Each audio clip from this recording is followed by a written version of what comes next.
Hello, everyone. I thought I would do a video reviewing the Marquis study questions, just as I did for the Thompson study questions or review questions. Hopefully, this will help as you prepare for Monday's exam.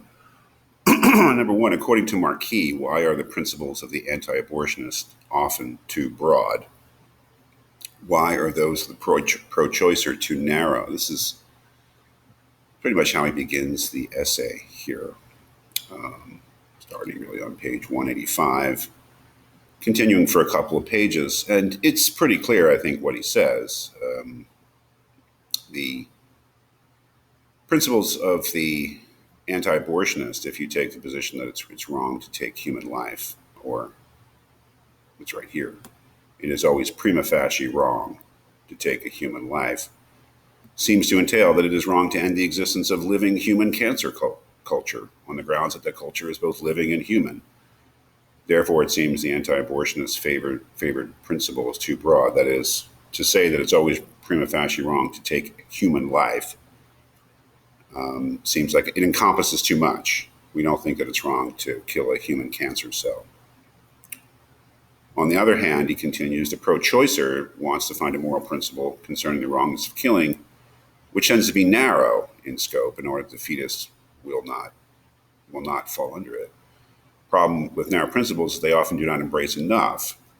Hence, the needed principles, such as it is prima facie seriously wrong to kill only persons or rational agents, do not explain why it is wrong to kill infants or young children. So, the problem with the principles on either side is that they clash with our intuitions, our pre-existing intuitions. We all know that it's not wrong to kill a human cancer cell, and we all know that it is wrong to kill an infant.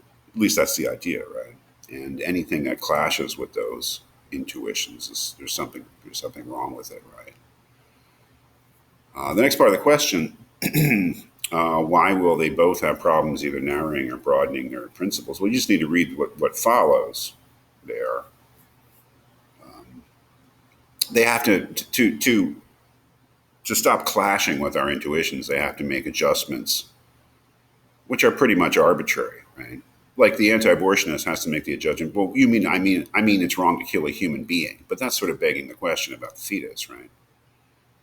That is, we would all agree that the fetus is biologically human, but what is at stake is whether it is a human being in the full philosophical sense. It may be, but that's something that needs to be proved rather than something that can be just assumed. Because as Marquis himself says, we become human beings in that full philosophical sense. We're probably not born human beings in that full philosophical sense.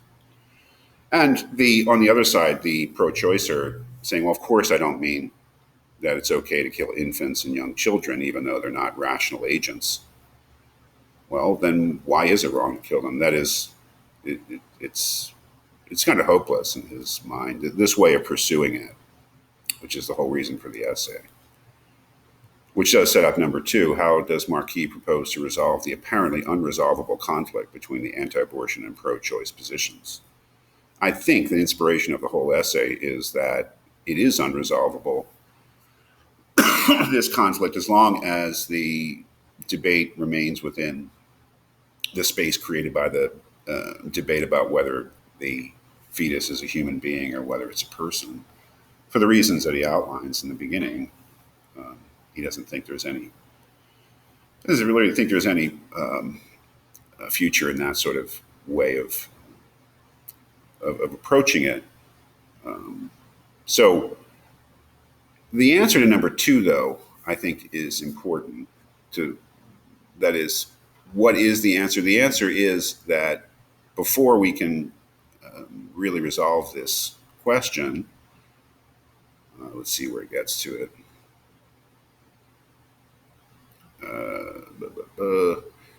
Sorry, I don't know exactly where it is.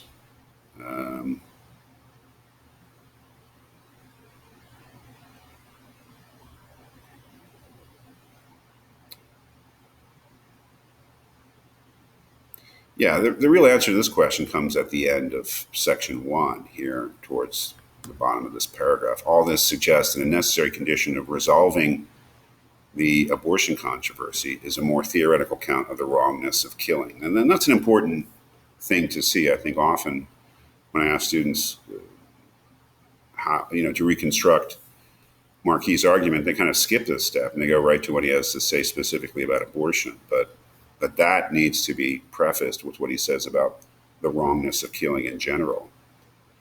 That is, I think what he says we need to do is to gain a better understanding of this broader issue of what makes killing wrong.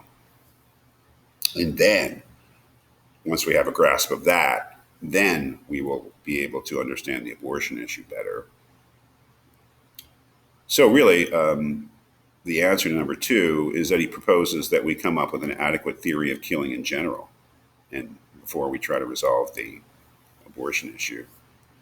And that sets up number 3, according to Marquis, what makes killing beings like us wrong, that you take away our futures, that you rob us or cause us to lose all of our future experiences. So this is this becomes the future like ours argument. That is, if it's wrong to kill you, and it's wrong to kill me, and it's wrong to kill either of us because you're taking away our future, then it would be wrong to kill anything that has a future like you or a future like me. That is, a future like ours. So really, that argument rests on the absolute assumption that it's wrong to kill you and it's wrong to kill me. And then it asks why. Well, because it takes away our future. So if we admit that it's wrong to kill you because it takes away your future experiences, and it's wrong to kill me because it takes away mine, then it'd be wrong to kill anything that had a future like ours, because it would be the same feature. So the future like ours argument is the key to the essay. I think it's the whole reason for the essay, because it can be easily applied to the abortion situation. Number 4, what are the consequences for the ethics of abortion of Marquis' theory of the wrongness of killing? And that theory is the future like ours argument. Would be that if anything that has a future like ours is wrong to kill, then it's wrong to kill a fetus because the fetus has a future like ours. Number 5, what are the discontinuation and desire accounts of the wrongness of killing, and why does Marquis reject them? This is a difficult question that requires you to really look at what's going on towards the end of the essay. It's page 198. Yeah. Well, it's introduced here on page 195. The discontinuation account and the desire account. Discontinuation, one account, it's right here, one account is based on the obvious fact that people value the experience of living and wish for that valuable experience to continue. Therefore, it might be said, what makes killing wrong is a discontinuation of that experience for the victim. Let us call this a discontinuation account. Another rival account is based upon the obvious fact that people strongly desire to continue to live. This suggests that what makes killing us so wrong is that it interferes with the fulfillment of a strong fundamental desire, the fulfillment of which is necessary for the fulfillment of any other desires we might have. Let us call this the desire account. So if those are 2 alternate theories of the wrongness of killing, alternatives to the future like ours argument, it's important for Marquis to show that they're not as good as his account, because they don't lead to an anti-abortion position the way that he thinks that his does. So what's wrong with them? Well, his problem with the desire account is outlined in what follows, and I think that it boils down to the fact that just because someone just doesn't desire to continue to live doesn't mean that they won't in the future. And that if we regarded somebody as being temporarily undesiring of continuing to live, that doesn't mean that it would be right to kill them, because we might think that in the future they would desire to live. The discontinuation account, he says, really has to do with valuing the future, that is having a valuable future, and really doesn't depend upon whether we value it at the moment. So I think both of these accounts really are defective in his view because they don't take into account that people, might not have either the capacity or the will to desire to live, or might not value their futures at a certain point.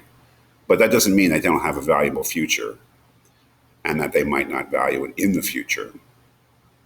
And that both of these are kind of like fatal flaws. I guess the most compelling one, and I know there was some in one of our sections, one of my sections, there was some dissent about this. That is, whether a person who didn't desire to live, what we should, how should we should respond to that? If we thought that they had a valuable future, Marquis says we should, really do something to keep them alive. Whether that is violates a person's rights or not, that's not something that he brings up. But honestly, this sort of level of distinction, I don't mean to pull the chair out now, but I don't think we'll really be getting too much into this in the exam. An exam is really basic reading knowledge of the fundamental theories that Marquis and Thompson are proposing. So I don't see any really. I don't think you'll be required on the exam to really set these different theories out. Really focus more on the future like ours argument rather than why Marquis thinks the future like ours argument is better than other theories of the wrongness of killing. But it's worthwhile to go through because it does reinforce that what the future like ours argument really is. It's not an argument about abortion. It's an argument about the wrongness of killing, which is then applied to abortion. So knowing that there are other rival theories of the wrongness of killing reinforces just what the future like ours argument is. It's theory of the wrongness of killing.